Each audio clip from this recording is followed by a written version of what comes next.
আসসালামু আলাইকুম ওয়া রাহমাতুল্লাহি ওয়া বারাকাতুহু। সুপ্রিয় এইচএসসি শিক্ষার্থী বন্ধুরা, আজকের টিউটোরিয়ালটা মূলত তোমাদেরকে নিয়ে। আমাদের টিউটোরিয়ালটা মূলত একটা সময় ব্যয় করে কিভাবে দুই ধরনের প্রস্তুতি ম্যানেজ করা যায়। অর্থাৎ আমি বোঝাতে চাচ্ছি, আমরা এইচএসসি প্রিপারেশনের জন্য গোল্ডেন এ প্লাস পাওয়ার জন্য 2 ইয়ার স্পেন্ড করি। এই 2 ইয়ার্সের মধ্যেই আমরা কিভাবে ভার্সিটি বা মেডিকেল অ্যাডমিশনের প্রস্তুতিটাও কমপ্লিট করতে পারবো। আমাদের দুই রকমের পড়াশোনা করার প্রয়োজন পড়ে না, একটু টেকনিক বা ক্যাপাসিটি প্রয়োগ করলে আমাদের হয়ে যাবে। কিভাবে তুমি অ্যাট এ টাইমে দুই ধরনের প্রস্তুতি নিতে পারো, সেই ব্যাপারটা মূলত ডিপেন্ড করছে তোমার টিচারের উপরে, যিনি তোমার ক্লাস নেবেন, ওনার লেকচার শিটের উপরে। কিভাবে লেকচার শিট ডেকোরেশন করেছেন তার উপর ডিপেন্ড করছে। আমি আমার লেকচার শিটটা মূলত দেখাবো কিভাবে লেকচার শিটটা ডেকোরেশন করেছি। আমি কিন্তু মূলত তোমাকে লেকচার শিট পুরোটা বুঝে দিতে যাচ্ছি না, আমি জাস্ট বুঝে দিতে যাচ্ছি কি ওয়েতে লেকচার শিটটা ডেকোরেশন করলে বা ম্যানেজ করলে আমরা একই সাথে দুই ধরনের প্রস্তুতি নিতে পারি। আমি এইচএসসি সিলেবাসের একটা গুরুত্বপূর্ণ টপিক নিয়ে আলোচনা করব। দেখতে পাচ্ছ টপিকটার নাম হচ্ছে সুইটেবল ওয়ার্ড অ্যান্ড ফ্রেজ। এই সুইটেবল ওয়ার্ড অ্যান্ড ফ্রেজ এই আইটেমটা শিখবো, একই সাথে আমরা এই সুইটেবল ওয়ার্ড অ্যান্ড ফ্রেজ দিয়ে অ্যাডমিশনের প্রস্তুতিটাও সেরে নিব কিভাবে। তাহলে চলো আমরা দেখে নিই। লেকচার শিটটা মূলত সাজিয়েছি দুইটা প্যাটার্নে, একটা হলো একাডেমিক কর্নার আর একটা মূলত সাজিয়েছি সেটা হলো অ্যাডমিশন কর্নার। একাডেমিকের পরে অ্যাডমিশনের প্রস্তুতি নিয়েও কথা বলা হয়েছে, সেটা পরে আলোচনায় আমি আসবো। একাডেমিক কর্নারটা কিভাবে সাজানো হয়েছে চলো প্রথমে সেটা দেখে আসি।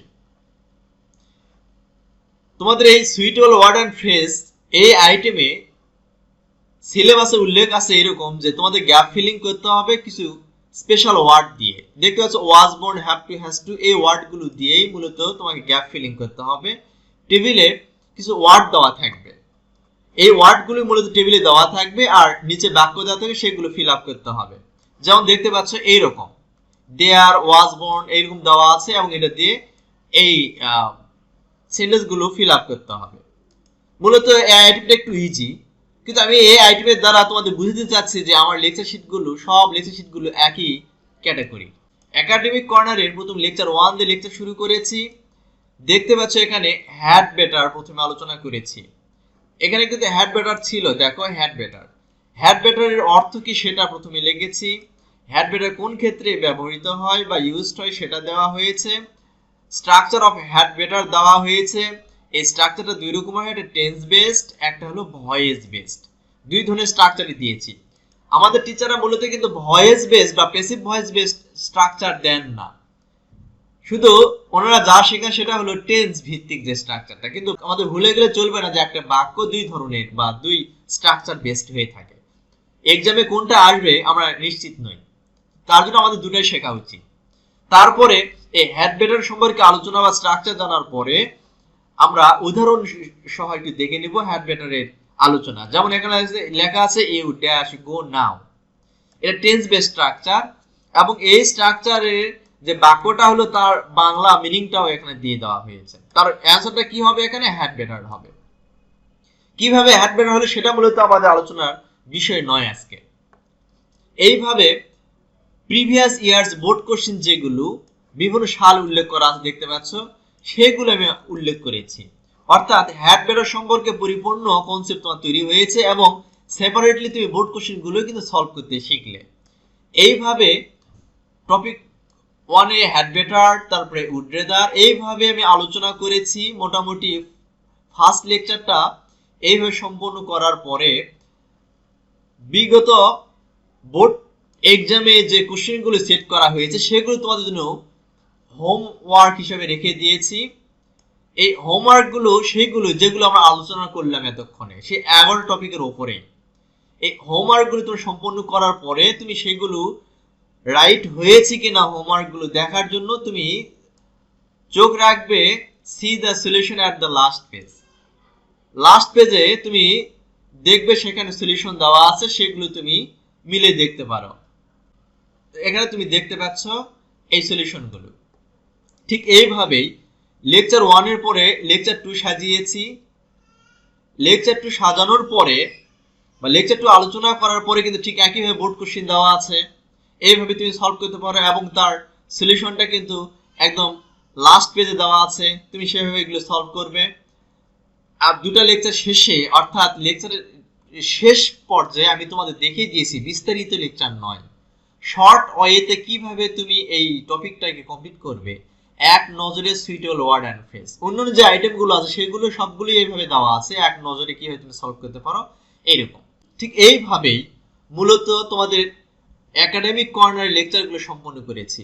এইবারে চলো এই লেকচার থেকে আমরা মেডিকেল বা ভার্সিটি অ্যাডমিশনের কি উপকার পাচ্ছি, সেইগুলো কিভাবে সলিউশন করা যাবে সেটাতে চলে। এবার এখানে দেখতে পাচ্ছ আমি লিখেছি অ্যাডমিশন কর্নার। অ্যাডমিশন কর্নারে অ্যাডমিশন প্রিপারেশন দেখতে পাচ্ছ সুইটেবল ওয়ার্ড অ্যান্ড ফ্রেজ। তোমার একটা মেরিট টেস্ট নিচ্ছে, এখানে টোটাল মার্ক হচ্ছে 15 মিনিটস টাইম দেওয়া হয়েছে। এই এমসিকিউ গুলো কিন্তু ইম্পর্টেন্ট এমসিকিউ, কারণ এগুলো কিন্তু বিভিন্ন ভার্সিটিতে বা মেডিকেলে অ্যাডমিশনে কিন্তু এসছে। দেখতে পাচ্ছ এখানে RU রাজশাহী ইউনিভার্সিটিতে 15-16তে এসছে, দেখতে পাচ্ছ শাস্তে এসছে 3-4 এসছে। এই যে এমসিকিউ গুলো দেখতে পাচ্ছ সেই এমসিকিউ গুলো মূলত ওই যে এতক্ষণ যে টপিক গুলো নিয়ে কথা বলা হলো, যেমন এখানে হ্যাড বেটার আলোচনা, তার উপরে লেস্টের ব্যবহার নিয়ে আলোচনা সেটার উপরে, তারপরে তুমি আরো দেখতে পাচ্ছ it is time it is high টাইমের উপরে কি এমসিকিউ এসছে সেইটা, তারপর আরো দেখতে পাচ্ছ অ্যাজ ইফ অ্যাজ দুর উপরে কি কোশ্চেন এসছে সেইটা, তারপর দেখতে পাচ্ছ নো সুনার, যেগুলো মূলত আমরা আগের লেকচার 1 আর 2 তে আলোচনাই করেছি, সেগুলোর উপরে আমাদের কিন্তু একটা প্রস্তুতি হয়ে গেল। এইভাবে পুরোটা লেকচার শীট সাজানো হয়েছে। আর আমি যে কোর্সটা এইচএসসি যে কোর্সটা তোমাদের জন্য ওপেন করেছি সেই কোর্সটা মূলত 6 মাসের। কারণ দেখা যায় এইচএসসি ইংলিশ পড়ার জন্য তোমরা খুব বেশি সময় পাও না, তোমাদের অন্যান্য পড়া থাকে। এই 6টা মাসে আমাদের কাজে লাগাতে হবে। 6টা মাসে তোমরা শিখতে পারছো basic English, English first paper, English second paper এবং ফ্রি হ্যান্ড রাইটিং, এগুলো সবকিছু তোমরা শিখতে পারছো। আর হ্যাঁ, আরেকটি কথা, যাদের হাতের সময় অত্যন্ত কম, বিশেষ করে যারা সায়েন্সে পড়াশোনা করো, তাদের সময় কম বিধায় তাদের জন্য 6 মাসের কোর্স রাখা হয়েছে।